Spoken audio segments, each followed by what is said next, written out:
We're live. Okay.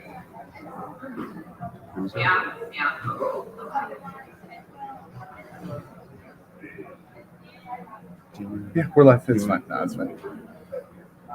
I know most of those people. Like, you If you want, it'll come up as both Dragonmount and I won't be crude or anything. Yeah, no, that's fine. Yep. Guys, it's fine. Picture-wise, it's fine for me. It's fine. I'm tight. It's fine. We're good. You're live. Good morning.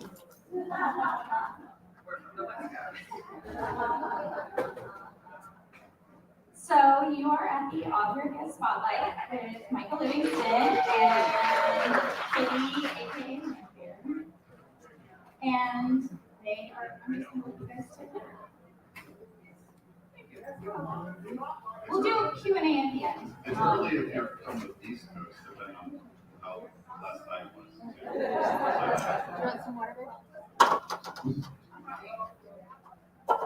To start things off, this is your third year in a row being interviewed at I gave your mother a handful of reviews. You have given us countless gems, deep dives into your process, and numerous predictions on how to for each valuable resource you will write for. We could go over all of that again, or we can let people know that your interview with Dragonmount is on YouTube and move on to more fun questions.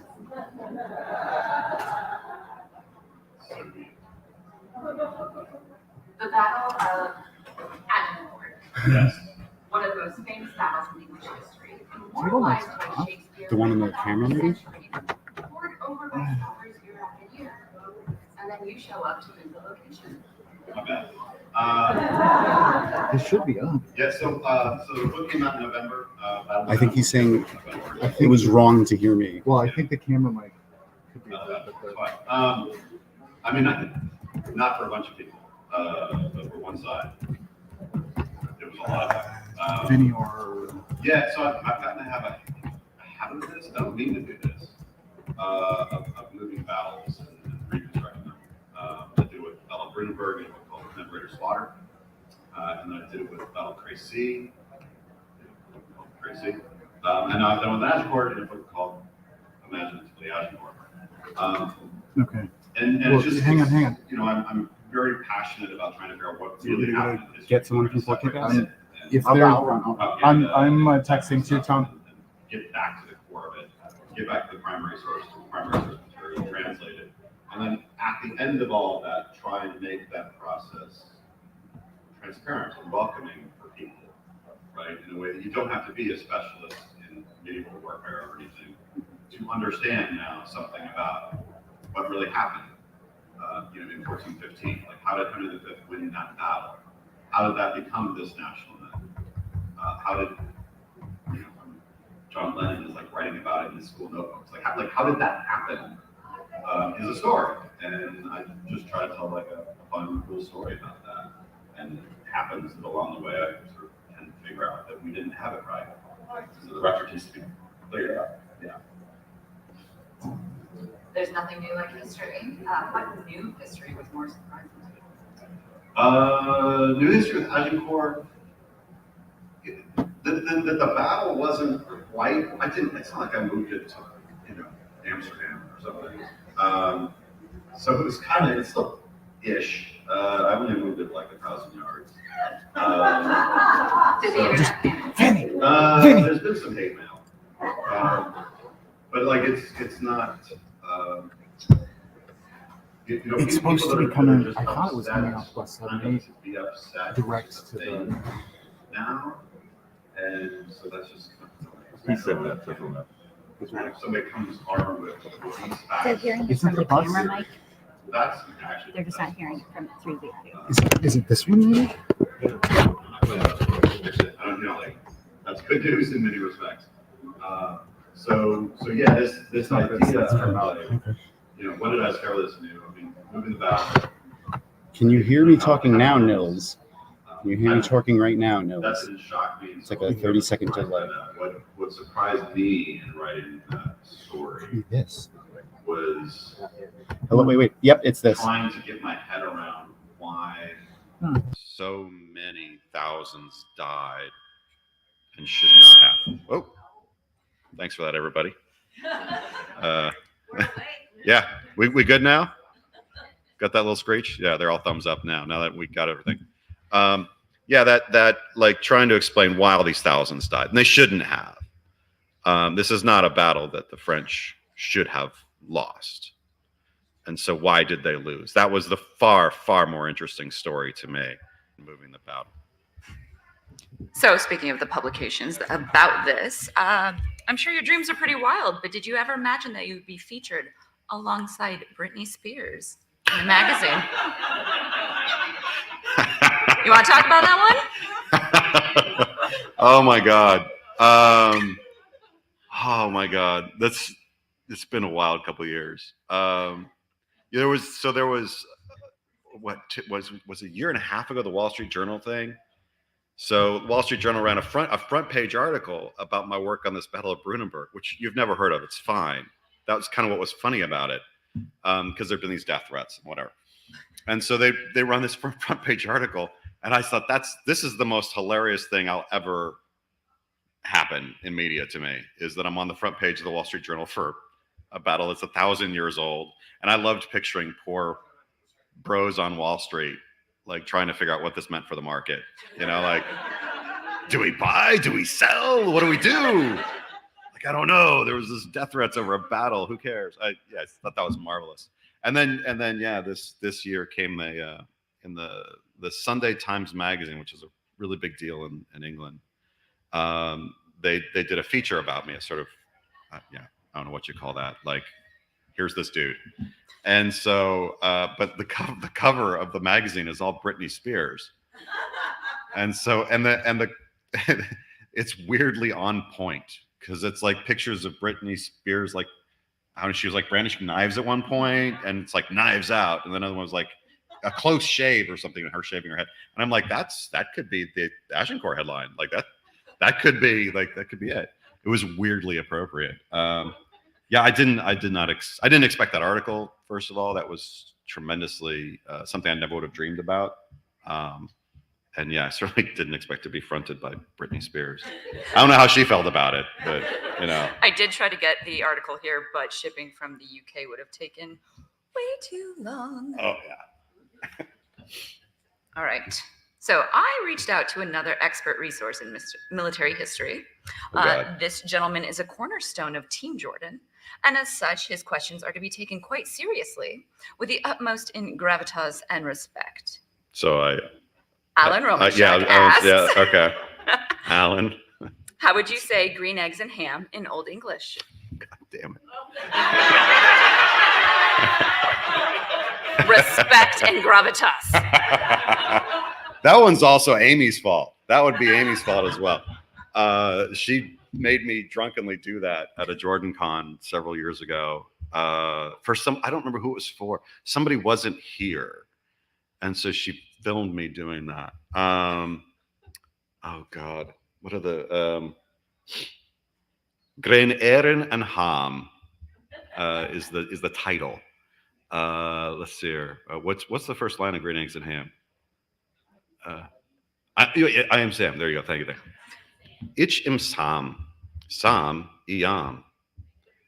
Lickest du green Erin and Ham? Ich lick them not, green Erin and Ham. Ich lick not green Erin and Ham. Yeah, that's yeah.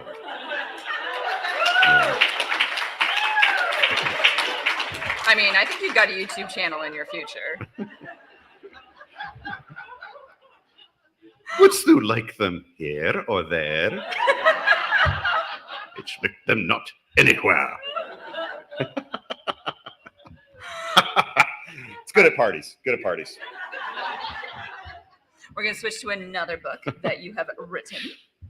You traveled and did boots on the ground intense research for The Killing Ground, Yes. a biography of Thermopylae. Your analysis of this blood-soaked ground covers a timeline from the classical era up to World War II. Each of the 27 battles you studied left their marks on history, some even making it to the silver screen, such as the 300 Spartans, 300, and I believe also 27 dresses. Yeah.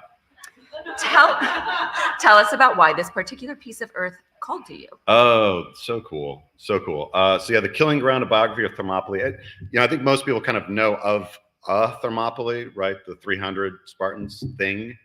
And why sort of Spartans have like a place in our society, kind of mythologized. So that itself was fascinating to me. It's like somebody who's fascinated by battles, and wanting to know what really happened and how do we figure that out. I mean, is there a bigger battle in history than that? So, try it out.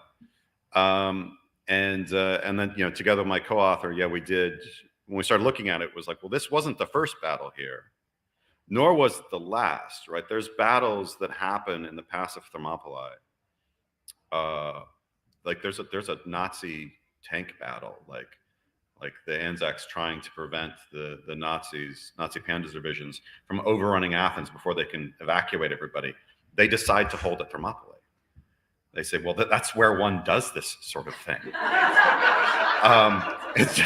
And it just has this throughout history. So yes, 2,500 years of military history, essentially, all in one spot, which is utterly fascinating for me because I'm so fascinated by topography and reconstructing the ground. Thermopylae has changed a great deal. If you go there now, which you should, it's Greece, so yay. And there's like a cool statue to Leonidas. I mean, actually, it's kind of garish, but whatever. There's a statue there, and you can take a picture. Where that was like that was shoreline when he was fighting there. Like the actual shoreline today is kilometers away.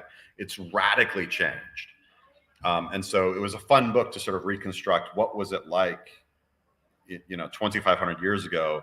What was it like in 1943? What was like all along the road there, and just discovering, ended up rewriting Thermopylae. It's totally different from the Thermopylae I was taught, but it makes sense now.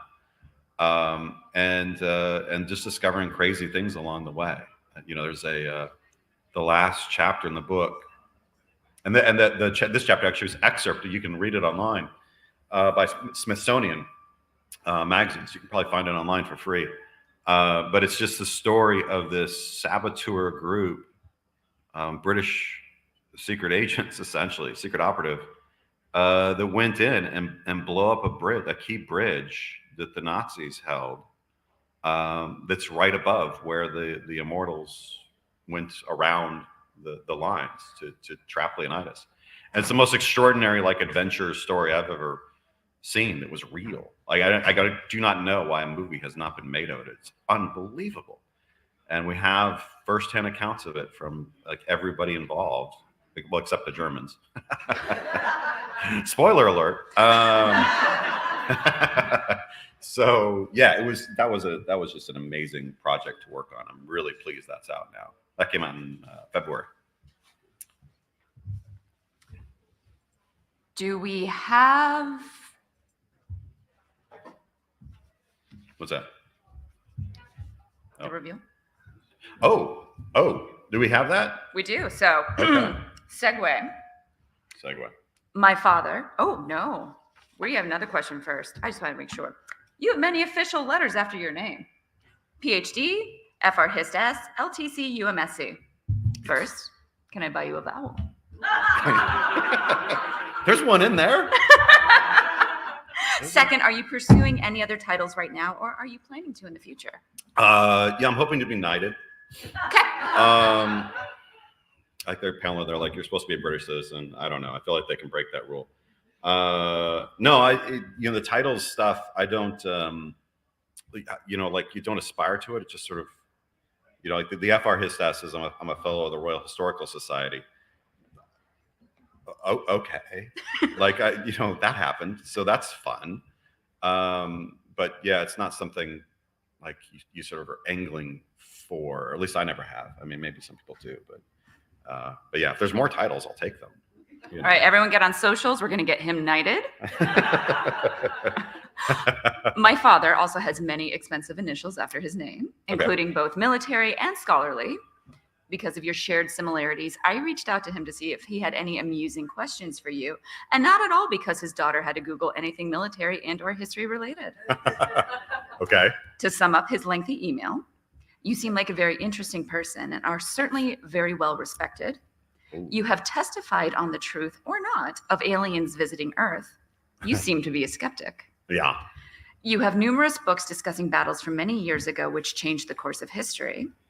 So, I like your dad so far. right? If you combine important seminal military battles from long ago that changed the course of history and aliens and fantasy, you would have a hell of a story. Talk to us about Seaborn. Oh, nonsensical segue. I love it. I friggin' love it. Yeah, I would never. First of all, I would never write such a book because people would believe it.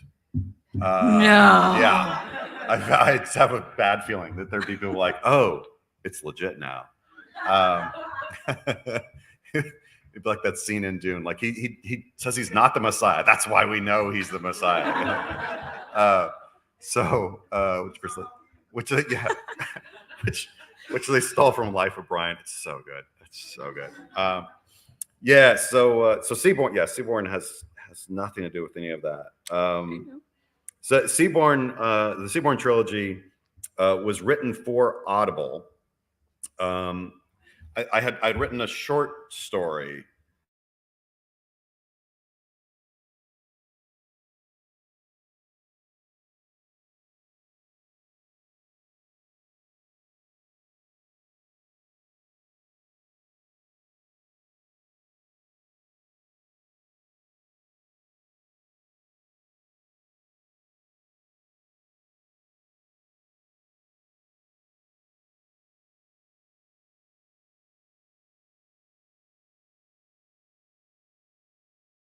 So I wrote Seaborn. Seaborn's first book, Iceborn, and then Stormborn. And it was awesome. It was just awesome to do. But the audiobooks not everybody does audiobooks. And I mean, myself included, I don't actually listen to audiobooks, but if they pay me, I'll write them. And so, yeah, I was very fortunate that we've now sold the print rights to Seaborn, and they're coming out.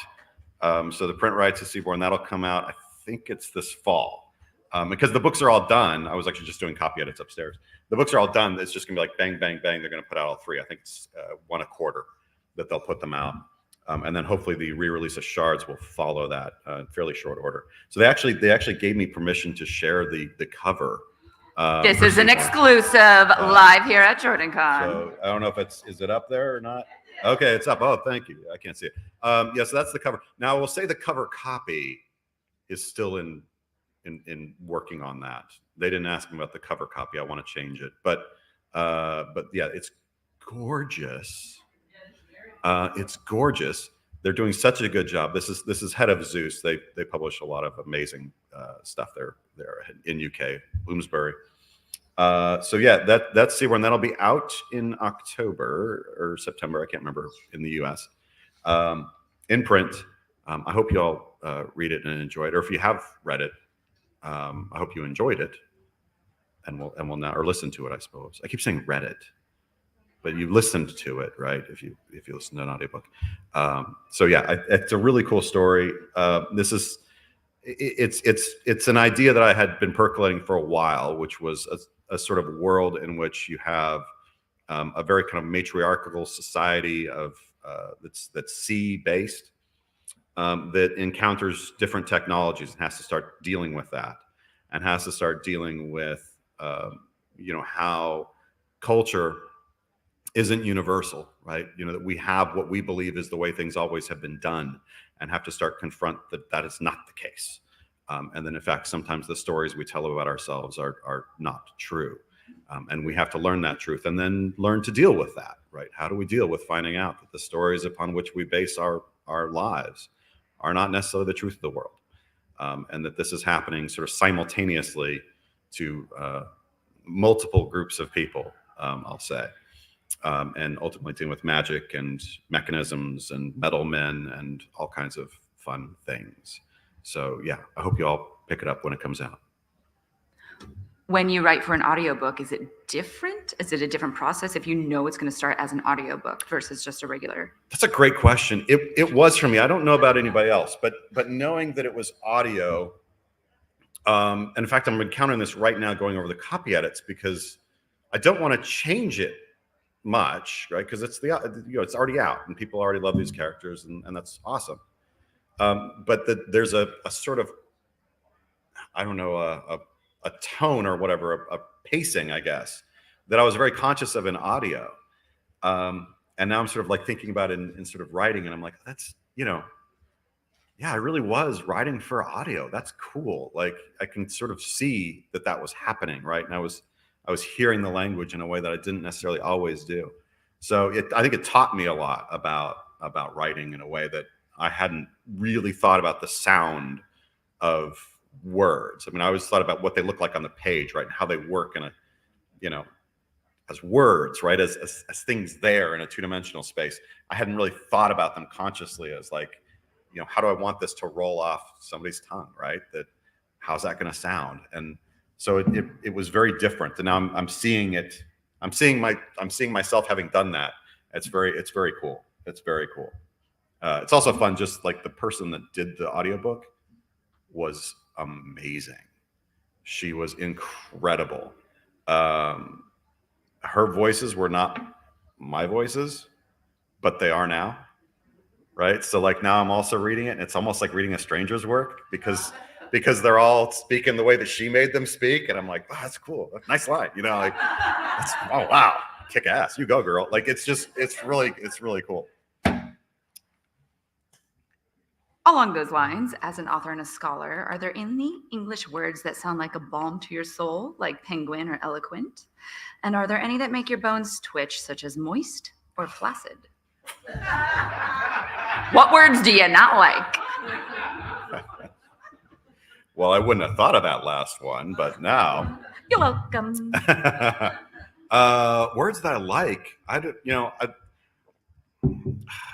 This is so corny.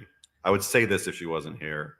Anytime my wife says my name, I don't know, like just, oh God, it's so cool. She is here. Again, I would say it if she wasn't here. But yeah, that's I would say that's a balm. A collective aww. Yeah. Aww.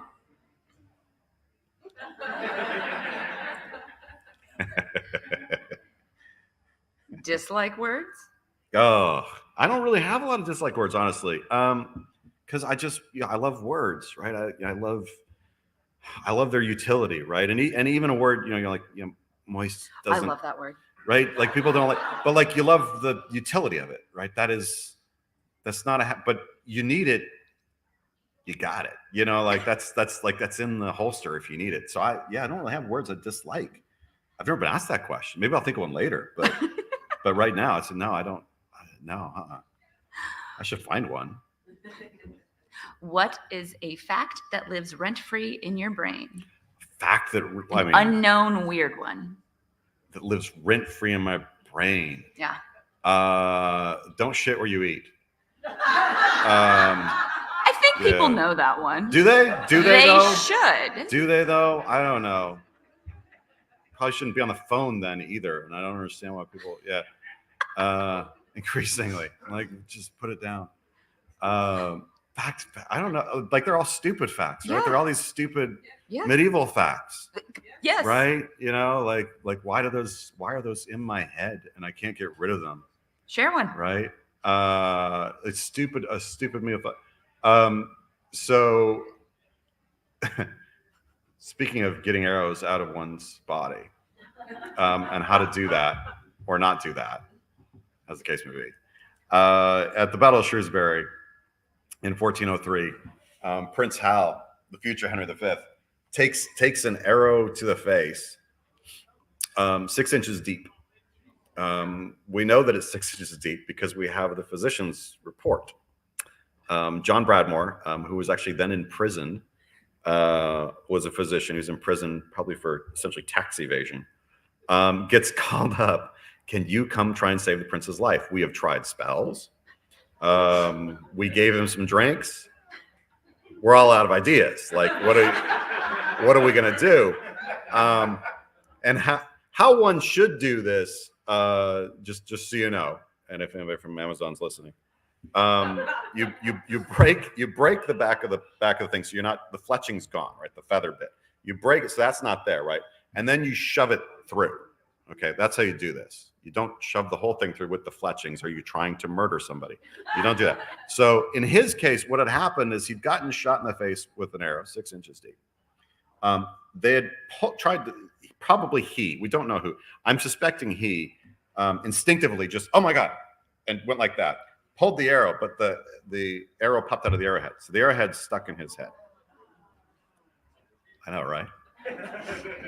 This is my life. I study this for money. It's amazing. It's amazing. Oh my God, what a life. So, and the problem was you could like try and like maneuver the thing in and shove through, but it's lodged against the back of his spine. So they can't do that, right? They're like, well, we got to like get it back out. And so this guy, Bradmore, when he finally shows up on the scene, figures out how to do this. I won't get into all the gory details unless you ask me about it later. But it works. He lives to become Henry V. I think this event has an impact on his life. As I talk about in the Agincourt book, I go over all this, and it's like the first chapter of the Agincourt book. I'm like, hold on, everybody, let's do this. And I jump in all this and give you all the gory details. And sort of say that this, I think, had a big impact on his life and made Agincourt essentially happen. But yeah, like stuff like that is rent free in my head. And I was like, as my wife will tell you, just, yeah. I'm like, have you ever thought about? She's Is like, it pillow talk? No. Nobody else cares, right? You nod. You're like, But this is for the title, Battle of the Scarred King. Yes, I think that, and I think so. The subtitle, Agincourt Battle of the Scarred King. I think he is physically scarred as a result of this. You can't not be. But I also think there's a mental scarring, right? You know, you've experienced this, and that leaves a mental scar on you. He's 16 years old when he goes through this, and it's not just sort of like the trauma of it, but how we respond to trauma. I'm very interested in trauma. And this is something else that shows up in Seaborn quite a bit. Like, how do you cope with traumas? And there's what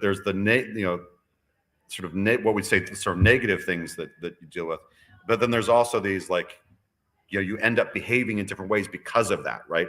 It changes what you think. I mean, one of the things I think Henry V starts to think is he's like chosen by God, because no one should have survived what he just survived. Like, no one should have.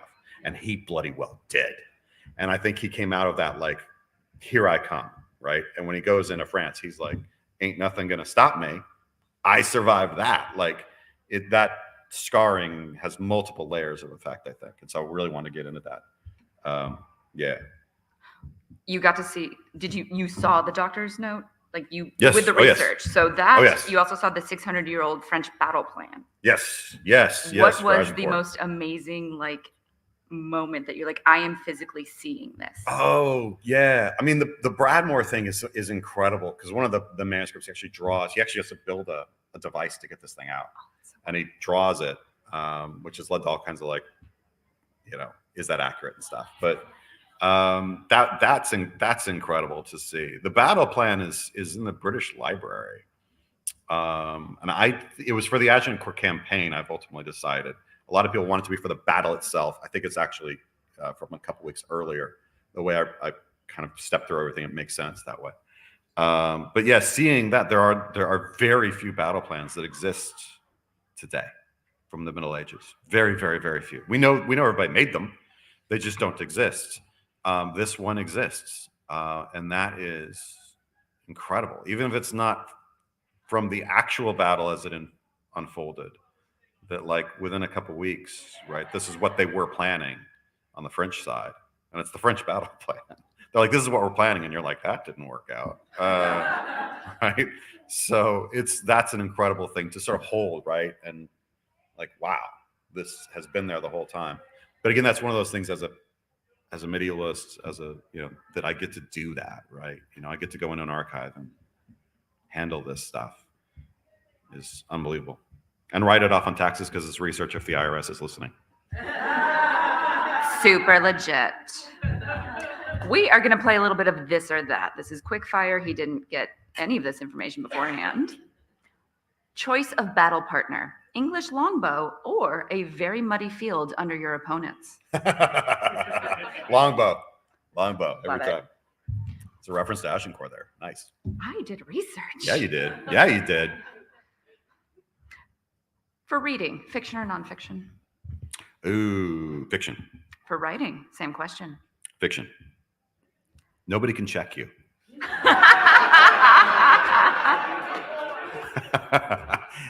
If you call me out on something on Seaborn, I'll be like, I know more.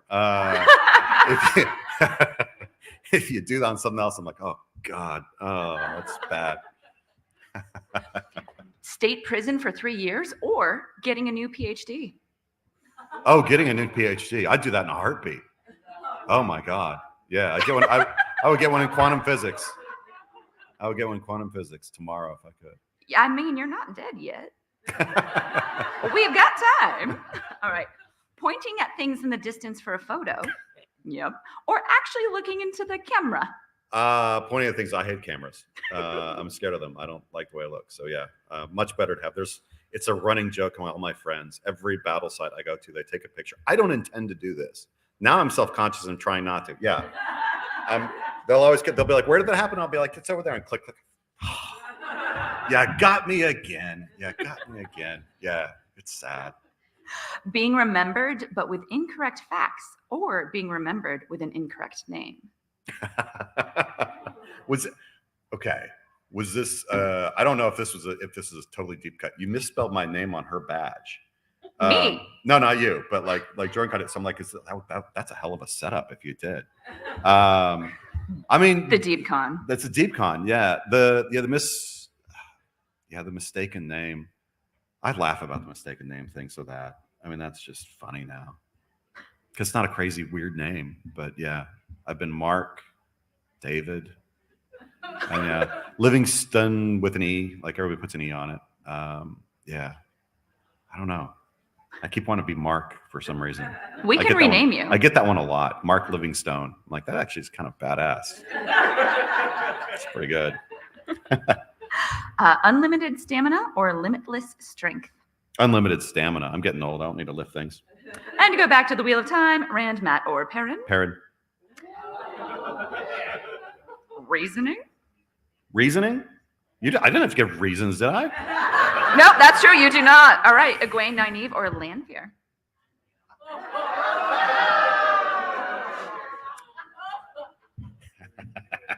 That depends a lot on what we're doing. That panel will be after 8:30.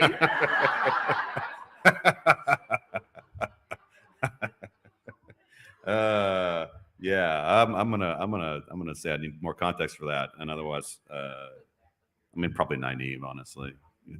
She's got some power. Virtue or sin? Virtue or sin? I am such a Boy Scout. Virtue. You're nodding your head. Yeah. It's just like, yeah, he'd be lying through his teeth. Yeah. Yeah. All right. On to favorites. Okay. Battlefield to visit. Crecy. I think Crecy, just because it was so impactful in my life. Good one. Wheel of Time book. Eye of the World. Because it captivated, not honestly because I think it's the best. It's just that captivated me. That's the thing, and so it has this place in my heart. That's number one, and I respect other people's opinions, but yeah. Snack while writing. I don't snack while writing. Ooh. I don't. I forget to eat unless someone tells me to. So. Oh, Diet Mountain Dew. If that counts as a snack, yeah, I'm a Diet Mountain Dew aficionado. That counts. What's in that right now? Favorite ranged weapon? Favorite ranged weapon? Oh, the longbow. Yeah. Yeah, the longbow. Or a thermonuclear device. But just depends on what we're talking. if you're like right now, I'm gonna take a cruise missile is what I'm gonna take. Longbow for sure. Melee weapon. Melee weapon, Warhammer. A 14th century Warhammer replica, which I have in my office. That's my favorite. Favorite level of SPF? SPF? None. Sir, For which? with that haircut, For which? Yes. I am shaming you. Yeah. You're not the only one. I got you. You're not the only one. Mine yeah. also has that haircut. Yeah. She's like, you can't go outside. I'm like, but then I feel greasy. He's turning purple right now.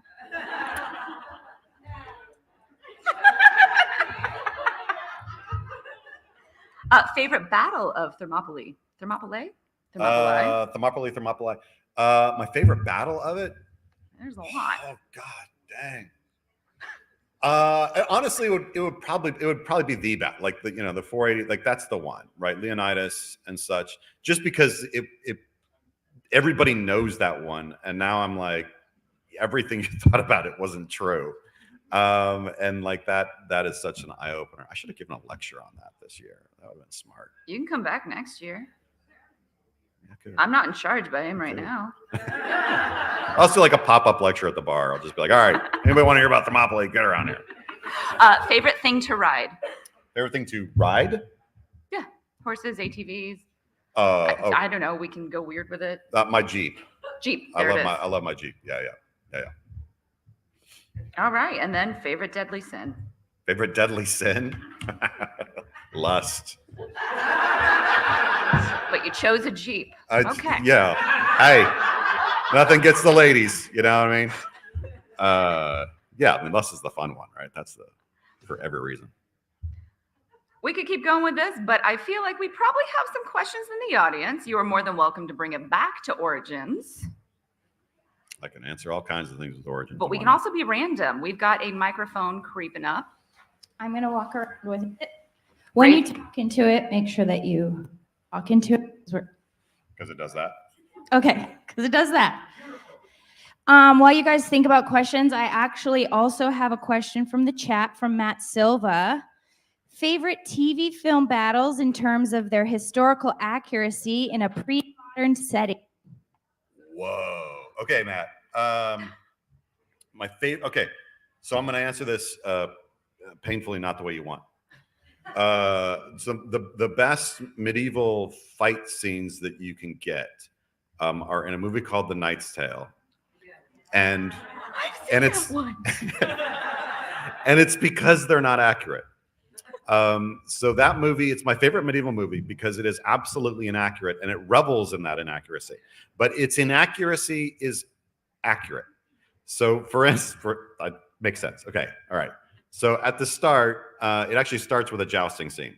Okay, and the crowd is eating drumsticks, which are from the New World, whatever. Okay, and they're painted up like soccer hooligans and they're singing "We Will Rock You." And and I remember seeing it as a young medieval student, like on the theater, and I was like, this is the greatest thing ever. Okay, that is absolutely inaccurate. Queen did not perform in the Middle Ages, but it's perfectly accurate to how it would have felt, right? What they've done is they've said, this is what it would feel like to be there for relative to our world, right? Instead of trying to make it accurate in like its details to them, accurate in its feelings to us. And that's the difference they made. And I love that. I love that so much. So that's like the best one. As far as realistic stuff, none of it is very realistic. And that's probably, as I constantly telling audiences, probably for the best. You really don't want to see.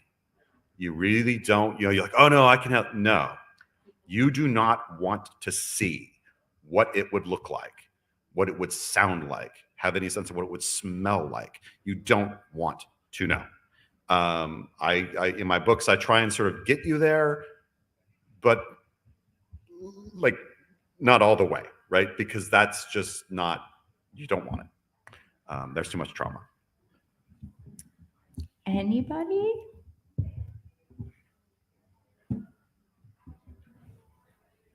Hi. I'm you when you were in college. I'm a medievalist. I'm in college. I study arms, armor, and medieval warfare. Yay. And I had a question in regards to the Battle of Agincourt. Okay. I have read and heard it described in my comparatively little research that when the French attacked the English center, they were seeking ransoms from the wealthy knights and men-at-arms of the English. And I've heard it say that they ignored the English archers on the flanks, and that led to their defeat. Yeah. What are your thoughts on that idea? So I don't think that's true. I mean, I think it's sort of true. What happens is the English center has provoked the charge. Henry V moves his center forward, moves his banners forward. This is a provocatory action to get the French to actually make the charge. Once the charge starts, the French try to actually knock out with their cavalry charge. They try to knock out the longbow first. They know we've got to get that out. The problem is that the longbow, and this is one of these fun things where I'm like, you know what? Let me just go through the math in the book. I just go through the math of what this would have looked like. Wave by wave, volley by volley. It obliterates those lines to such a degree that the French cavalry get repulsed and are then storming through the next French line, which tangles it up and destroys that line and makes its charge ineffective. And at that point, with the longbowmen intact, they're able to kind of withering fire from the flanks, right? So yeah, the attack comes entirely towards the center, but part of that is simply you're shying away from, I'll say fire, right? It's not fire; they're loosing a bow, but we would say the gunfire, as it were, right? This longbow shot is funneling everybody. That's what it's supposed to do. What they needed to do was knock that out, and they failed to do it. And in fact, that only just made the situation worse. So it wasn't, ignore them; they're not worthwhile. It was at that point, I want to not die, and I'll try and shy away, and everybody gets squished together, which of course makes it easier to shoot, right, for the longbow. And their only hope at that point is if we can burst the center, right? If we can burst the center, it's not so much that we'll take ransoms. I mean, yes, we'll do that. They were arguing about who would get Henry's ransom, as they do before any battle. But if we could break that center and make his banner fall, the army will go into rout and we'll kill everybody in the back. That's how a medieval battle ends. So they were doing their best, the French were. But I would say it wasn't this sort of ego thing that a lot of people think. A lot of British scholars say that, mostly because they just want to say that the French are sort of stupid and yeah, right. They're just like, they were just, everybody wanted to be in the, yeah. And I mean, I've heard very good scholars say, well, because all the French lords were in the front line. They weren't. We know where they were, and they weren't. Were they heavily loaded the front line? Yeah, but they weren't all there. 38%, I think it is, were in the second line. No, 43% were in the second line. They're not all there. So yeah, it's that's often said, but I don't think so. Sorry, long-winded answer. Get me started on medieval battles. Good night, everybody. Yeah. Good man to study that stuff. So how was it that you came to the understanding that the site of the battle was off? What did you do that came to that determination? So it sort of depends on the site, that I'm reconstructing. And not every time that I get called in do I figure out that it's wrong, right? I've been asked to look at battles and I'm like, y'all nailed it. What typically happens in these cases is I've usually visited the site. I have a basic understanding of the primary source material. I always try and start there, right? What did the eyewitnesses say? What did they talk about as far as the tactics, the technology, the terrain? And then visiting the site and reconstructing what it was, however long ago it was, which takes a lot of knowledge about how geography changes, erosion, all that kind of stuff. And once one does all that, it's sort of a matter of, well, could it work? And in the case of Agincourt, this doesn't work, right? The French, the traditional story has gaping holes in it that just don't make any sense, right? Our sources are telling us one thing happened, and then you get on the field and they're like, no, that didn't happen. Well, so the people that were there were wrong? Is that what you're telling me? They lived through this, and you're telling me they're wrong because your museum says otherwise? Like, I don't buy that. Like, how do I think this could happen? And a good portion of that, means I've got to go back to the original sources. I've got to retranslate them. I always have to go back to the original, because what I have found is translators, well-meaning, I don't think they intend to do this. They will work from an assumption of what we all think happened and translate accordingly, right? So they think, oh, we all know how this happened, so the words must mean this, right? And that's not how you should actually be translating. It's just, well, what do the words say, right? Come what may from that point. So I've learned over the years I have to do that. One of the kind of smoking guns actually for Agincourt was a sentence in a chronicle, one of our great sources, that everybody was translating one way because that's the way the British translator had done it. And I'm like, that's not what the Latin says. Like, Latin doesn't say that at all. And given that, what's the problem? Like, what do we do now? So yeah, it's mostly just getting back to the sources and trying to be sort of clean slate about it, right? I have no preconceptions. I don't go into anything, is it right? Is it wrong? I'm just like, I want to know what happened. And if everybody has been correct, everybody's been correct. If everybody's been wrong, everybody's been wrong. Like, I don't care. I just want to know what happened. So yeah, it's a process. That's a fun one. Back. Great question, Mom. So, can you hear me? Okay, there it goes. My question has to do with Seaborn. Mm-hmm. It's kind of two parts. When you were initially writing that for Audible, did you at any point read it out loud to someone, or have someone read it out loud to you to see what the language actually sounded like, since it was going to be an audiobook? I know you said that afterwards you kind of looked at, oh yeah, I did that. Yeah.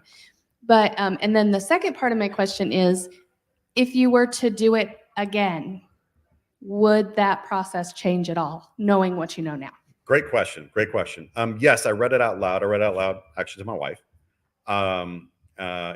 So, and that's in part, I love sharing things with her. So that was part of it. But another part of it was like, does that sound right? And there were times when in the course of doing that and reading, I'd be like, that sounds terrible, and she'd be like, yeah, that didn't sound good.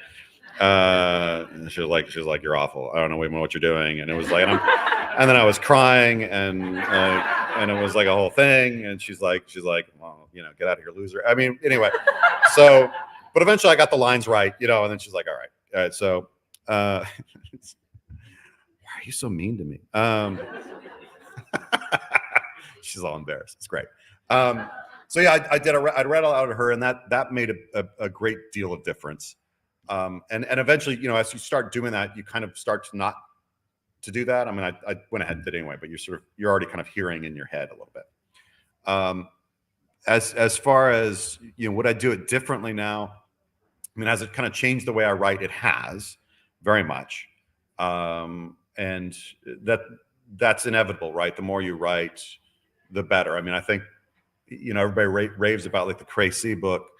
I think Agincourt is better. It hasn't been out as long. But I think it's just because I'm a better writer. I've written books since then, and things like Seaborn, and it's just made me a better writer in nonfiction as well. So yeah, it would be different. And if I was writing them, I would say if I was writing Seaborn directly for print, it would probably be longer. Because I was also very conscious of trying to keep things just sort of moving, right? It's an audiobook. It's got to just keep moving. And I think print has, for many people, can we just settle and maunder in this for a little bit? And so if I was writing it directly for print, I might have done a little bit more of that, but otherwise, I mean, I'm halfway through reading over Seaborn again now, and it's a good book. I really I might be biased a little bit, but like, but yeah, it's like, I'm like, it's really good. So yeah, but a lot of that is just, yeah, I read it all out to Kayla, and she, you know, helped me out with like, also like, well, you know, it's a multi-threaded story. You know, I'm following different characters in different places, and you can't flip back, right? I mean, you can, but like, it's way harder than in paper.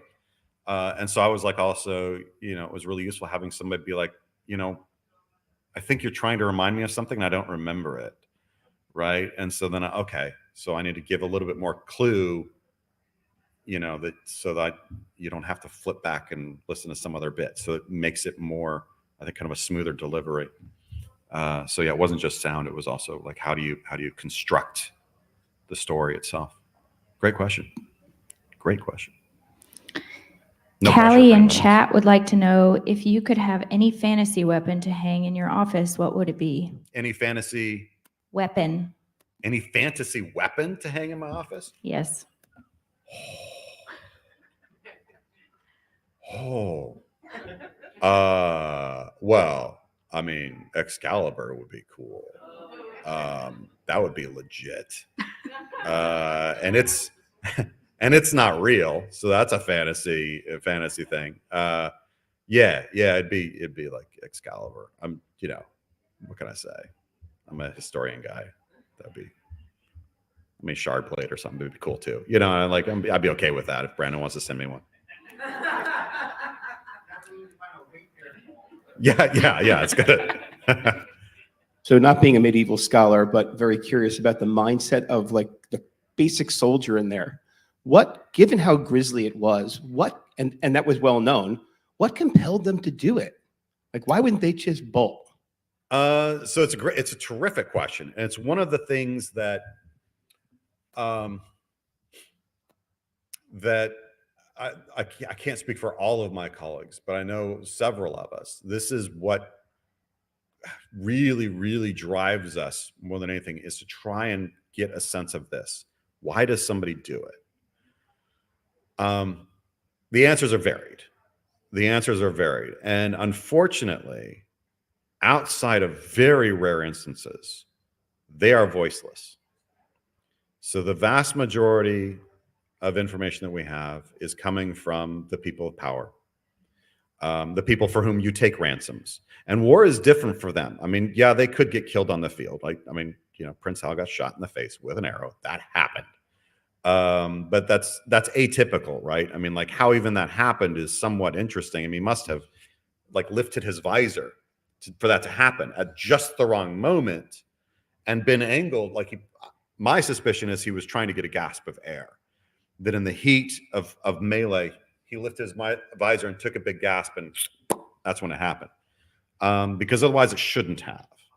The armor should have protected him. But obviously, if you're poor, you're not in that stuff.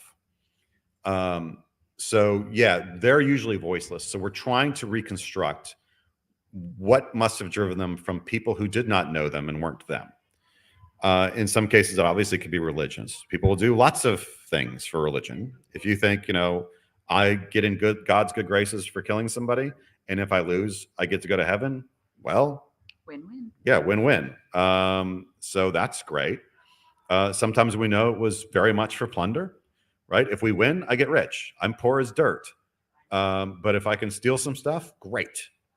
In other cases, it's out of fear, right? I fear what'll happen to me if I run away, either from my own side or from the other side, right? One of the things that happens in most battles, ancient and medieval, they end in what's called a rout, you know, running away from one side. One side breaks. I mean, it could be as simple as Bob started running away, and that made Jack do it, and boom, and pretty soon, like, because once panic sets in, it spreads like just wildfire through dry grass. It just rips through, mostly because you don't want to be the last person to leave, because then you'll be the first one to get it in the back, right? It's like running away from a bear. I don't got to be fast. I just got to be faster than you.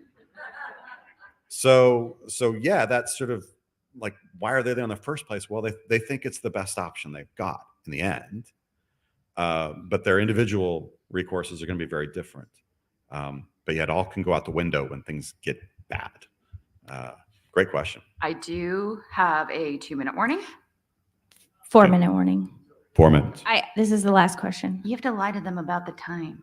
All right, we do have a last question then. Yeah, we do. Taverin Tavern would like to know, were mustaches a symbol of status during the Middle Ages, and what impact did they have, if any, on the wearing of the helms? And I have a follow-up. I'm curious on your opinion of the best historical mustache, besides yours, obviously. God, the mustache thing. Yeah, so facial hair was very different culture to culture, time period to time period in the Middle Ages. It wasn't consistent at all.